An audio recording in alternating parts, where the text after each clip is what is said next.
పై triple ఐటీలో ఇటీవల జరిగిన పరిణామాలు సంఘటనలను ఆందోళనకు గురి చేస్తున్నాయని రాయలసీమ పట్టభద్రుల ఎమ్మెల్సీ భూమిరెడ్డి రాంగోపాల్ రెడ్డి అన్నారు. కడప జిల్లా వేంపల్లి మండల పరిధిలోని ఇడుపులపాయ త్రిబుల్ ఐటీలో ఆయన పర్యటించి triple IT director Kumaraswamy Gupta core committee సభ్యులతో సమావేశం ఏర్పాటు చేశారు. 800-500 మంది ఉన్న త్రిబుల్ ఐటీలో అసాంఘిక కార్యక్రమాలు జరగడం ఆవిర్బాహ్య ప్రపంచానికి తెలిసి కళాశాల ప్రతిష్టకు భంగం కలిగే ప్రమాదం ఉందని చెప్పారు. 4 రోజుల కిందట కళాశాలలో గంజాయి విద్యార్థుల వద్ద పట్టుపడటం జరిగిందని చెప్పారు.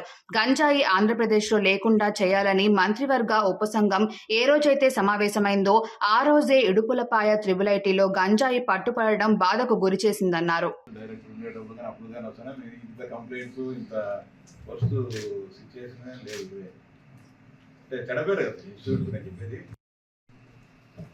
మీ దగ్గర ఉండే మెంటర్సే మందు తాగి వచ్చి వాడడంతో వాళ్ళు ఏమంటారు అన్నమాట. వాళ్ళే మందు తాగి పిల్లల దగ్గర రాత్రి కూర్చుంటే ఏం డిసిప్లిన్ ఉంటుంది?